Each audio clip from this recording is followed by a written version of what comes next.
말입니다. 이재명은 대한민국의 권력형 범죄의 수괴이고 대장동의 수괴이며 이재명은 구속된다. 이재명은 구속된다. 이재명 절대 지켜. 이재명 내 지킨다. 이재명 우리 내 지킨다. 이재명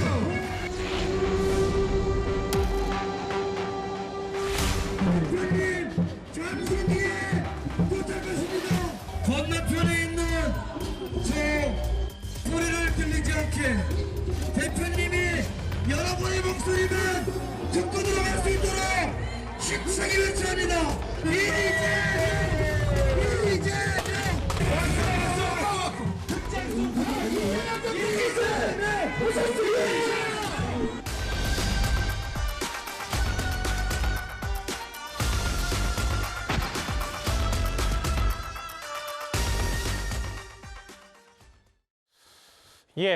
오늘 오전이었습니다. 보신 것처럼 민주당 이재명 대표가 성남FC 후원금 의혹으로 검찰에 나왔습니다.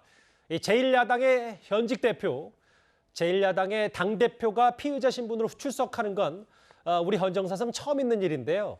저희가 먼저 현장 연결부터 해보겠습니다. 성남지청에 저희 구자준 기자가 나가 있습니다. 구 기자, 이제 조사 시간이 6시간을 좀 넘겼군요. 네, 오전 10시 50분쯤 이곳 수원지검 성남지청에 출석한 이재명 더불어민주당 대표에 대한 검찰 조사는 6시간 넘은 현재도 계속되고 있습니다. 점심시간에도 주문한 배달 음식이 청사 안으로 들어가는 모습도 보였는데요. 이 대표는 출석하면서 검찰 수사를 강하게 비판했습니다. 검찰은 그동안 정권의 시녀 노릇을 하다가 이제 권력 정권 그 자체가 됐습니다. 정적 제거를 위한 조작 수사로 영장을 남발하고 수사 기소권을 남용하고 있습니다. 검찰이 자신을 기소하는 것으로 답을 정해놓고 수사를 거기에 맞춰가고 있다고도 했습니다. 이 대표는 성남지청 정문 앞에 도착한 뒤 차에서 내려 지지자들에게 인사를 하면서 청사 건물까지 10여 분간 걸어 올라왔는데요. 지지자들이 이 대표 주변으로 몰려들면서 취재진이 넘어져 구급차가 출동하기도 했습니다. 또 이 대표 지지자 집회와 보수단체 맞불 집회가 동시에 열리고 있어 성남지청 앞은 하루 종일 소란스러운 상태입니다. 그러면 검찰 앞에서 했던 발표처럼 이재명 대표가 조사 과정에서도 전면 부인하고 있다고 보는 게 맞겠네요. 청사에 들어가면서 발표한 입장문을 보면 그럴 가능성이 높아 보입니다. 이 대표는 제3자 뇌물 혐의를 받고 있습니다. 기업들의 성남FC 후원금 160억 원을 내게 하고 그 대가로 민원을 해결해 줬다는 혐의인데요. 부정한 청탁이 있었는지 대가성이 있는지가 핵심입니다. 이 대표는 성남FC의 적법한 광고 영업 활동이라고 반박했습니다. 적법한 광고 계약을 하고 광고를 해주고 받은 광고 대가, 광고비를 굳이 무상의 후원금이라고 우깁니다. 성남시의 적법한 행정과 성남FC 임직원들의 정당한 광고 계약을 관계도 없는 데로 서로 엮어서 부정한 행위처럼 만들고 있습니다. 검찰은 기업 관계자 조사 과정에서 성남시의 후원금 압박을 받았다는 진술을 여럿 확보한 걸로 전해지는데요. 이 대표가 이를 알거나 지시했는지 등을 집중 추궁할 것으로 보입니다. 오늘 조사는 조서 확인 등에 걸리는 시간을 감안하면 밤 늦게 끝날 걸로 보이는데요. 검찰은 조사를 마치는 대로 이 대표에 대한 구속영장 청구 여부를 검토할 전망입니다. 지금까지 수원지검 성남지청에서 전해드렸습니다. 현장 다녀왔습니다. 이제부터 이재명 대표의 검찰 소환 조사 얘기 하나하나 뜯어보겠습니다. 먼저 이현정 의원님. 네. 6시간 넘게 지금 검찰 조사를 받고 있는 이 대표인데 저희가 대략적으로 이 대표가 어디서 어떻게 조사를 받고 있는지를 재구성해봤습니다. 수원지검 성남지청의 별관 2층 대략 5명 정도가 지금 입회하에 있고 이 조사가 이루어지고 있다고 전해지고 있는데 네. 조금 더 시간이 걸릴 것 같습니다. 검찰 조사가 마무리되려면. 그렇죠. 이 성남지청은 꽤 오래된 건물입니다.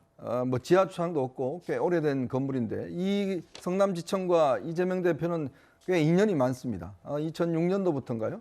그때는 검사 사칭 혐의로 해서 이제 구속된 바도 있고요. 그다음에 시장 시절에 또 이 경기도 지사 시절에 또 이번에 대표 시절에 다 한 번씩 이 성남지청 가서 조사를 받은 굉장히 그 인연이 있는 곳이죠. 그래서 이번 같은 경우도 아마 뭐 그렇게 본인한테는 낯서지는 않을 겁니다. 그동안 몇 차례 소환돼 조사받은 경험이 있기 때문에 지금 현재로 조사를 봐서는 요즘은 보통 이 밤샘 조사를 못하게 돼 있습니다. 본인이 허락할 경우는 이제 연장할 수는 있겠지만 예. 아마 이 조사가 이루어지고 그다음에 이 조사 내용을 가지고 피의자 신문 조서를 확인하는 절차가 또 있거든요. 그것도 꽤 오랜 시간이 걸릴 겁니다. 아마 그렇게 본다면 거의 12시가 가까이 돼서 아마 조사가 끝나지 않을까라는 생각이 드는데 예. 어쨌건 검찰 입장에서도 이 야당 대표를 여러 차례 부르지는 못할 겁니다. 이번 한 번의 조사로 이제 끝날 것 같은데 예. 그만큼 이 검찰도 꽤 꼼꼼하게 준비를 많이 한 것으로 제가 듣고 있습니다. 왜냐하면 이 짧은 시간 안에 여러 가지 질문을 해야 되니까. 예. 특히 이제 보통 예전에 조국 전 장관 같은 경우는 소환됐을 때 진술 거부권을 행사했거든요. 근데 아마 이재명 대표는 그걸 행사하지 않는 걸로 보여집니다. 아마 진술하고 있는 걸로 보여지고, 예. 좀 전에 보셨듯이 이 출두하면서 본인이 이제 이야기를 했듯이 아마 그런 취지에서 질문에 대해서 계속 똑같은 아마 답변을 할 가능성이 저는 굉장히 높다 이렇게 전망하고 있습니다. 지금이 오후 5시 40분이 됐으니까 이제 7시간째 검찰 조사를 받고 있는 이 대표를 화면 한번 더 보겠습니다. 이 조사실 안에 5명이 있다. 이재명 대표 측에 이 대표 그리고 이 대표 법률 대리인인 박균택 변호사. 뭐 이미 저희가 어제 집어왔다시피 고검장 출신이고 문재인 정부 첫 법무부 감찰국장 출신입니다. 박균택 변호사 법률 대리인. 그리고 이쪽에는 수사 책임자인 유민종 부장검사와 평검사 한 명과 수사관이 같이 앉아 있다. 박균택 변호사 얘기를 많이 했으니까 서정호 변호사님 특히 이 수사 책임자인 유민종 부장검사에 대해서는 과거 이 기업범죄 수사 경험이 좀 많은 걸로 전해지고 있어요. 이분은 이제 그 연수원은 36기인데요. 예. 근데 그 서울대 경제학과를 나왔습니다. 그래서 이제 그 경제 수사 경험이 아주 풍부하고 이번에 그 삼성의 경영권 승계 사건도 중앙지검에서 했고 그다음에 지금 또 다른 네이버 사건이 있습니다. FC 후원금 말고 다른 게 네이버 사건도 수사하고 있고 상당히 경험이 풍부한 분인데 예. 근데 보통은 이제 검사나 수사관이 조사를 하거든요. 근데 왜 부장검사가 하느냐? 이거는 이제 두 가지 이유로 보입니다. 첫째는 이제 그 전직 대통령이나 좀 이게 야당 대표로 예우 차원에서 우리 옛날에 박근혜 대통령도 이원석 지금 총장이 부장검사일 때 직접 교도소에 신문했고요. 국정농단 사건 때. 예. 그래서 이제 그 예우 차원에서 부장검사가 하는 게 있고 두 번째는 이제 그 지금 성남지청의 3부의 검사들이 한 명 한 명이 기업 하나씩을 맡고 있어요. 예. 예를 들어 이제 검사 한 명이 두산, 검사 한 명이 네이버 이런 식으로 이렇게 맡다 보니까 부장검사가 모든 걸 이렇게 종합적으로 잘 알아요. 아하. 그래서 이제 그 질문하는 이 두 가지 이유로 보이고 문제는 이제 그 수사 상황을 CCTV가 연결됩니다. 예. 따라서 이제 그 성남지청장 이창수 지청장도 이게 동시에 수사 상황을 볼 수가 있고요. 예. 아마 이제 그 대검의 신봉수 반부패 부장을 통해서 이원석 총장도 실시간으로 이렇게 보고받거나 아하. 잘하면 이게 CCTV로 볼 수도 있는 다 이게 뒤에서 보는 옛날에 MB 수사할 때도 이명박 전 대통령. 예 그때도 이게 송경호 부장이 수사할 때 한동훈 차장 이분이 동시에 CCTV로 보고 있더라고요. 예. 그런 이제 상황이 있습니다. 그러니까 지금 이 성남지청이 수사하는 게 단지 뭐 성남FC 관련해서 여러 두산이나 네이버, 뭐 차병원 이런 기업들을 각 검사가 하나씩 다 맡기 때문에 그래서 수사 책임자인 뭐 예우 차원도 있지만 부장 검사가 직접 조사를 하고 있다 이렇게 말씀하시는 거죠? 그렇죠. 결국 이제 내용을 제일 잘 알고 그다음에 그 뒤에서 지청장이나 아마 대검까지 다 보고 있다는 거죠. 조사실 안에 5명이 있는 걸로 전해졌고 지금도 7시간째 조사를 받고 있습니다. 서영주 대변인님. 네. 알려지기로는 아마 뭐 이 대표도 본인 혐의에 대해서 전면 부인하는 걸로 전해지는데 묵비권은 아직 들려오지 않았지만 행사 안 하는 걸로 전해진다. 좀 더 확인을 해봐야 되겠습니다만. 그런데 10시 20분쯤인가요? 이 대표가 검찰 내부로 들어갔는데 검찰청 내부로.